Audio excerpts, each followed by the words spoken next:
여러분 안녕하십니까. 5월의 첫 뉴스투데이 경남 시작합니다. 먼저 오늘의 주요 뉴스입니다. 학습지 교사나 전자제품 방문 점검원 같은 특수고용 노동자들은 노동자지만 법적 보호나 기본권을 여전히 인정받지 못하고 있습니다. 민주노총 경남본부 김병훈 노동안전보건국장을 만나 중대재해처벌법 시행 이후 달라진 근로환경과 개선 방향을 들어봅니다. 코로나19 사태 이후 폭발적으로 늘어난 플라스틱 소비를 줄이자는 운동이 20대를 중심으로 확산되고 있지만 정책을 위해선 제도적 지원이 필요해 보입니다. 일부 지자체가 불법 광고를 낸 업체에 자동으로 전화를 끊임없이 거는 이른바 폭탄 전화로 단속 효과를 보고 있습니다.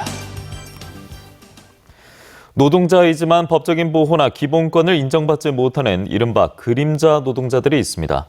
바로 학습지 교사나 전자제품 방문 점검원 같은 특수고용 노동자들인데요. 어제가 세계 132주년 노동절이었습니다. 이들의 이야기를 부정석 기자가 들어봤습니다. LG가전 렌털 제품을 관리하는 주단비 씨. 냉장고나 공기청정기, 청소기 등을 소독하거나 필터를 교체하면서 제품당 책정된 수수료를 급여로 받습니다. 근무 시간부터 횟수까지 회사에 보고하고 업무 지시를 받지만 근로자가 아닌 위탁계약 사업자, 즉 개인 사업자입니다. 이렇다 보니 차량과 보험까지 개인이 부담하고 있고 최저임금도 안 되는 돈을 받아도 어디에 하소연할 곳조차 없습니다. 주 씨와 같은 위탁계약 사업자는 전국적으로 4,000명에 이릅니다.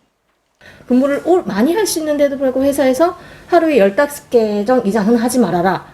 하지만 월급을 줄 때는 개인 사업자이기 때문에 유류비도 안 주고. 17년째 화물차를 운전하고 있는 박상현 씨. 중대재해처벌법 시행 이후 대기업들의 요구는 줄었지만 여전히 지게차 운전부터 주변 청소까지 요구하고 심지어는 운전 중 배송지마저 화물주 마음대로 바꿉니다. 하지만 이런 일을 하다 다칠 때면 개인 사업자라며 보상이나 치료는 뒷전입니다. 일을 시킬 때는 자기 직원들처럼 일을 시키고 정령 다치고 나면은 나 몰라라 이런 것도 참 많고요. 택배기사와 방과후 교사, 학습지 교사와 방송 작가 등도 특수고용 노동자들입니다. 사용자 아래서 일하지만 고용계약이 아닌 위탁계약을 맺었다는 이유로 개인 사업자로 분류되는 겁니다. 최근 가전제품 방문 점검원이 노동조합법 적용을 받는 근로자에 해당한다는 판결이 나오는 등 특수고용 노동자들의 기본권 등을 인정하는 판결이 나오고 있지만 여전히 부족한 수준. 심지어 법적 보호는 물론이고 몇 명인지조차 파악되지 않고 있습니다. 법에 사각지대에 있는 상태를 이용하기 어려운 상태로 만들기 위해서 조금 더 다른 사용자성에 대한 부분도 명확하게 규정을 해서 빠져나갈 구멍들을 좀 막고. 특수고용 노동자들은 사용자도 근로자도 아닌 그림자 노동자로 불리며 고용 불안과 차별에 시달리고 있습니다. MBC 뉴스 부정석입니다. 계속해서 노동 관련 소식 직격 인터뷰로 이어가겠습니다. 중대재해처벌법 시행 이후 산업 현장에서 근로자들의 안전이 조금 더 나아졌을까요? 중대재해처벌법 시행 이후 달라진 근로 환경과 향후 개선 방향 등에 대해서 민주노총 경남본부 김병훈 노동안전보건국장을 만나 이야기를 나눠봤습니다. 네, 부장님 안녕하세요. 반갑습니다. 중대재해처벌법이 지난 1월 27일에 이제 시행된 지 이제 석 달이 지났습니다. 중대재해처벌법 시행 이후 현장에 있는 이제 노동자들이 느끼는 반응이 이제 궁금한데요. 근로 환경이나 안전 등이 어떻게 개선이 됐습니까? 현장에서는 크게 체감되는 건 없고요. 왜냐하면 사업주들이 사업주 처벌을 피하기 위한 조치들, 예를 들어 가지고 안전보건 인력들은 채용을 하고 있는 건 사실입니다. 그런데 실제로 필요한 노동환경 개선 등에 대해서는 실제로 이루어지지 않았고요. 특히 노동자들한테 보호구 착용 등을 강요하고 있는 거거든요. 실제로 현장의 노동환경 개선하려면 실제 위험이 있으면 그것을 제거를 어떻게 할 거냐. 만약 제거가 안 되면 노동자를 어떻게 보호할 조치를 할 거냐. 띄우는 거죠. 그것이 안 되면 공학적으로 어떻게 통제할 거냐. 그리고 노동자들한테 그것이 안 되면 노동자들에 설명하고 정응을 하게 만들어야 하거든요. 그 다음 제 최후의 수단으로 보호구를 착용하십시오라고 해야 하는데 이런 것들은 거의 생략되어 있고 보호구 착용만 계속 좀 강요하고 있는 거죠. 네, 법 시행 이후 사고 얘기도 이제 빼놓을 수 이제 없겠는데요. 중대재해처벌법 시행 이후 전국 2호 그리고 2호 직업성 중대재해가 이곳 경남에서 이제 발생했습니다. 또 지난 3개월 동안 경남에서 모두 15건의 중대재해가 발생했고 이 가운데 8건은 사업주가 수사를 받고 있는데요. 경남의 중대재해가 자주 일어나고 있는 모양새인데 그 이유에 대해서 어떻게 보고 계십니까? 형식적으로 이 노동환경에 대해서 생각을 하다 보니까 결국 이런 문제가 해결되지 않거든요. 예를 들어 다시 말하면 결국은 이게 위험하다고 해서 반드시 중대재해가 발생하는 건 아니에요. 결국은 안전매운을 어떻게 할 거냐, 법률 조치를 어떻게 할 거냐, 그리고 실제로 위험하면 작업 중지를 어떻게 할 거냐, 이게 대한 세부적인 내용이 있어야 하는데 그런 내용이 전혀 없거든요. 그런 것들이 없다 보니까 결국은 우리 지역에서 계속 집중적으로 중대재해가 발생하고 그 중대재해가 굉장히 어처구니 없는 아주 후진국형 중대재해가 발생한다는 거예요. 네, 전국 1호 중대재해처벌법 대상인 이 두성산업의 대표이사 구속영장이 이제 기각됐습니다.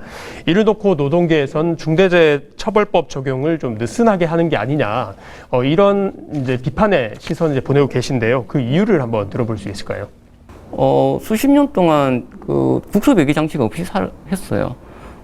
다행스럽게도 굉장히 빠르게 발견된 거거든요. 만약에 빠르게 발견되지 않았다면 노동자는 사망했을 겁니다. 그런데도 불구하고 단순하게 그 법원에서 도주의 우려가 없다, 증거인멸의 우려가 없다 해가지고 그 구속을 하지 않는다면 결국은 그 사업주한테 잘못된 신호를 줄 수 있는 거 아니냐. 자기가 아무리 잘못해도 사업주들이 도주만 안 한다면, 증거인멸만 안 한다면 구속은 없다라는 잘못된 신호를 줄 수 있는 거고요. 사실상 그렇기 때문에 우리는 납득이 안 되는 거고, 더 중요한 것은 실제로 대응 RNT도 동일한 사건이 발생했잖아요. 근데 대응 RNT는 고용노동부 명령조차도 지금 잘 수행을 안 하고 있어요. 왜냐하면 자기들은 법률팀을 대응하고 있다. 그러면서 사실상 자기들은 처벌 안 될 수 있다, 구속 면할 수도 있다라는 그 생각을 계속하고 있거든요. 그래서 노동계 입장에서는 이런 사법부의 판단이 중대재해를 예방하기는 커녕 실제로 사업주들의 중대재해를 더 확산시키는 게 아니냐. 따라서 사업부도 중대재해를 예방하기 위한 노력을 해야 한다라고 생각이 드는 겁니다. 네, 마지막으로 내후년부터 중대재해처벌법 적용 대상이 이제 확대됩니다. 앞으로 개선해야 할 방향이나 향후 보완해야 될 과제가 있다면 어떤 게 있을지 설명 좀 부탁드리겠습니다. 사실상 그 중처법이 시행되었지만 현장에는 크게 달라진 적도 없고 제 유형도 다르지 않아요. 그러면 50인 미만 사업장에 확대 적용된다 하더라도 달라질 거냐? 현재로 상태는 그게 달라지지 않을 겁니다. 그렇다면 우리가 좀 하고 싶은 게 뭐냐면 사업주가 실질적으로 구체적으로 위험에 대해서 어떻게 관리할 거냐에 대해서 방향을 좀 제시하는 거고, 두 번째로는 저는 노동자들한테 실질적 작업 거부권, 위험하면 바로 작업을 중단하고 실제로 위험이 개선되면 들어갈 수 있도록 이렇게 해야 하는데, 지금의 현재 상태에서 노동자들이 위험하더라도 사업주의 명령에 의해서 어쩔 수 없이 하고 있는 상황이거든요.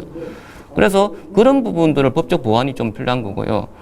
그리고 지금 중처법 대상이냐 아니냐 갖고 지금 얘기한 동일한 중대재해라 하더라도 결국은 노동자 목숨조차도 실제로 차별받고 있는 상황이거든요. 그래서 내후년에는 50인 미만이 들어오지만 결국은 5인 미만 노동자들은 또 보호를 받지 못해요. 따라서 중대재해처벌법 자체를 전면적으로 개정해가지고 모든 노동자들이 보호받을 수 있도록 모든 사업장에 적용해야 한다. 그렇게 생각합니다. 네, 국장님 오늘 말씀 여기까지 듣도록 하겠습니다. 말씀 고맙습니다.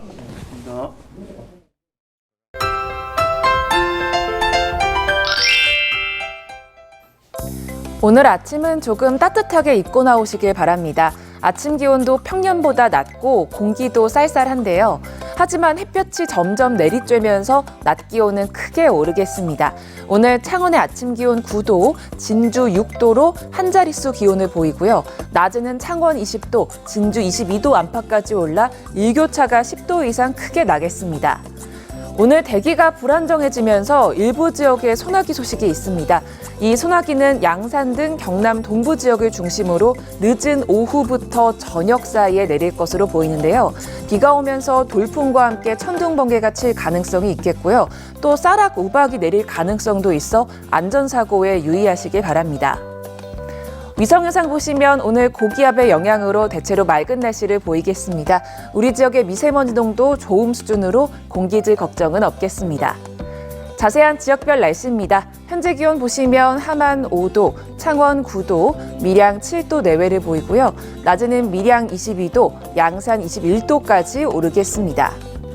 거창의 아침 기온 6도, 찬청 7도로 쌀쌀합니다. 낮에는 거창 19도, 합천 22도까지 올라 어제와 비슷하겠습니다. 바다의 물결은 최대 2m 안팎으로 일겠습니다. 당분간 대체로 맑은 날씨가 쭉 이어지겠고요. 모레까지 일교차가 크게 나겠습니다. 날씨 정보였습니다. 오늘부터 실외 마스크 착용 의무가 해제가 되는 등 코로나19가 안정기로 접어들 조짐을 보이면서 그동안 엄청난 사용량을 기록했던 플라스틱을 줄이자는 운동이 가치 소비를 중시하는 20대를 중심으로 확산되고 있습니다. 하지만 지역은 아직 기대에 미치지 못하고 있다는데 조민희 기자가 그 이유를 알아봤습니다. 비누로 만든 샴푸, 나무 소재의 칫솔, 면 화장솜이 진열돼 있습니다. 플라스틱 쓰레기를 줄이기 위한 제품들입니다. 쉽게 버려지는 일회용 수저를 함께 모으는 공간도 마련돼 있습니다. 이곳에서는 세제와 소독제를 리필할 수 있는데요. 각자 가정에서 가져온 재활용 용기에 원하는 만큼 담아갈 수 있습니다.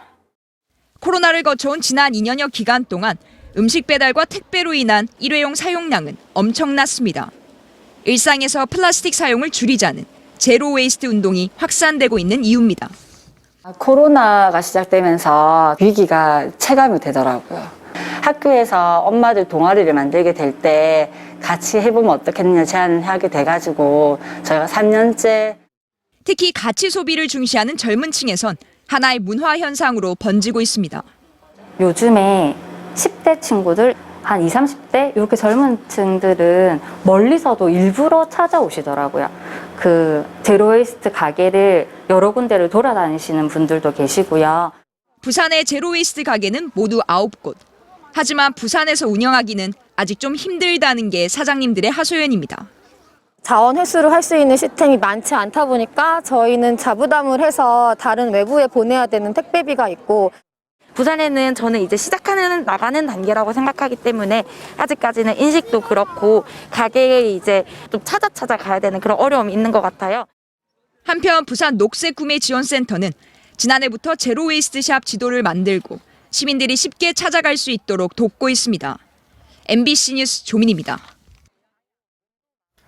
불법 현수막이나 전단지 광고물 때문에 시민들의 불편은 물론이고 지방자치단체들도 골치를 앓고 있습니다.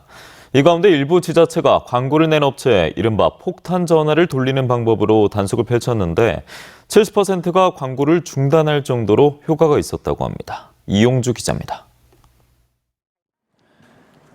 주말 동안 길거리에 나붙은 분양 현수막을 구청 직원들이 떼어냅니다.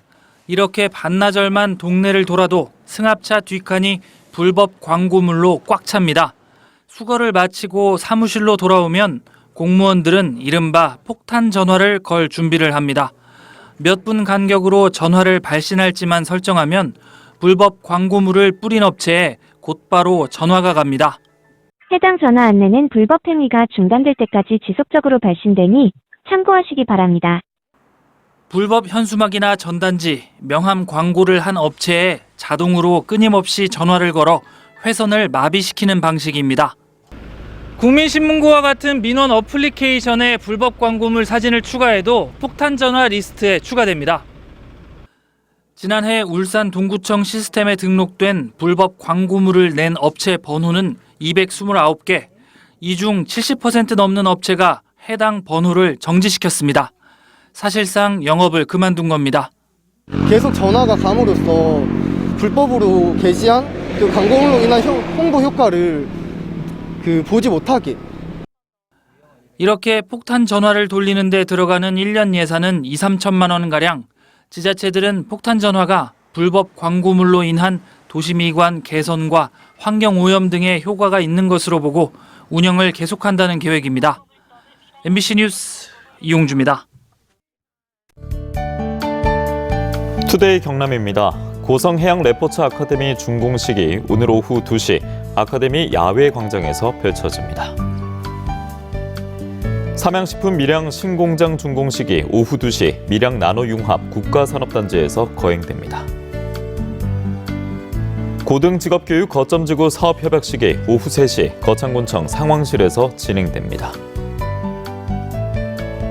사천 노인대학 입학식이 오전 10시 30분 대한노인회 사천지회 강당에 마련됩니다. 5월 가족과 행복한 다정다감데이 나눔식이 오전 10시 창원시청 본관 앞에서 펼쳐집니다. 국립공원공단 지리산 경남사무소가 산불 예방을 위해 통제했던 정규 탐방로를 전면 개방했습니다. 이번에 개방한 탐방로는 종주능선인 노고단에서 장터목, 불일폭포에서 삼신봉 등 25개 구간 125km이며 코로나19 방역 정책으로 문을 닫았던 대피소도 오는 16일부터 수용 인원의 30% 수준에서 시범 운영합니다. 거창군 서경병원이 인력 부족과 경영상의 이유로 응급의료기관 지정서를 반납했습니다. 이에 따라 거창군은 의료 공백을 막기 위해 야간 진료실 인력 보강과 시설 보완을 거쳐 적십자 병원을 지역 응급의료기관으로 전환하는 방안을 추진할 계획이라고 밝혔습니다. 거제해양관광개발공사는 자원순환시설에서 나오는 폐열로 재배한 백자멜론을 본격 출하한다고 밝혔습니다. 백자멜론은 자원 재활용 온실시설에서 친환경으로 재배됐으며 올해는 특히 15브릭스 이상으로 당도가 높고 과육이 부드러운 것이 특징입니다.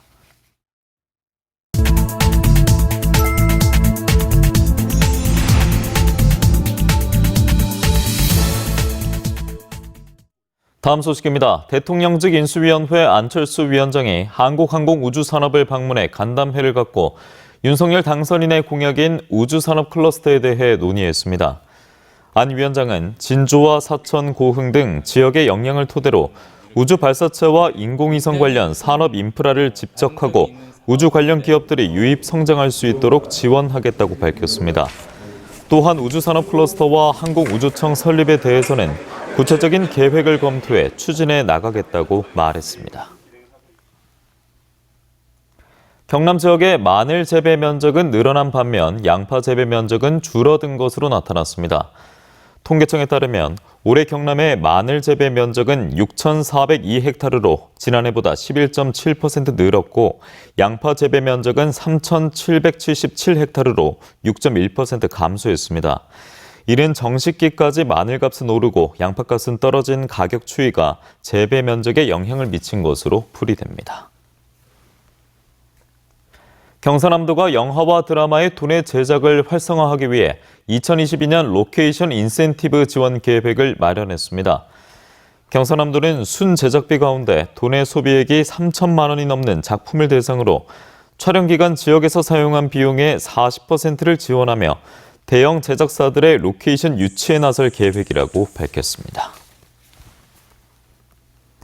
경상남도가 택시 운수 종사자의 신변 보호와 감염병 확산 방지를 위해 보호격벽 설치 지원 사업을 추진합니다. 경상남도는 도내 전체 택시 12,000여 대 가운데 시범적으로 933대 격벽 설치를 우선 지원하며 하반기에 예산을 추가 확보해 5,000여 대를 지원할 계획이라고 밝혔습니다. 경남교육청은 올해부터 교육부가 위탁 운영해오던 교장 자격 연수를 직접 운영하기로 했습니다. 이 교장 자격 연수는 교장에 임용되기 전에 필수적으로 받아야 하는 것으로 그동안 교육부가 주관하는 교장 자격 연수는 전국 단위의 공통 프로그램이라는 한계점 탓에 각 시도의 지역교육 현실을 반영하기 어렵다는 지적을 받아왔었습니다. 창원지법 형사 5단독 강희경 부장판사는 무면허 상태로 8살 아동을 치고 달아난 혐의로 재판에 넘겨진 A씨에게 벌금 2천만 원을 선고했습니다. 강 부장판사는 A씨가 음주운전으로 징역 1년, 집행유예 2년의 판결을 받고 면허가 취소된 상태인데도 어린 피해자를 치고 도주한 것은 그 죄질이 매우 좋지 않다며 선고 이유를 밝혔습니다. 창원에서 유일한 해수욕장인 광암해수욕장이 오는 7월 2일 개장합니다. 창원시는 올해 섬진강에서 준설에 채취한 양질의 물의 2,400세제곱미터를 해수욕장에 추가 공급하기로 하고 해수욕장 진입도로 우수관 설치와 노후 가로등 교체 등 환경 개선 공사를 6월 전까지 완료하기로 했습니다.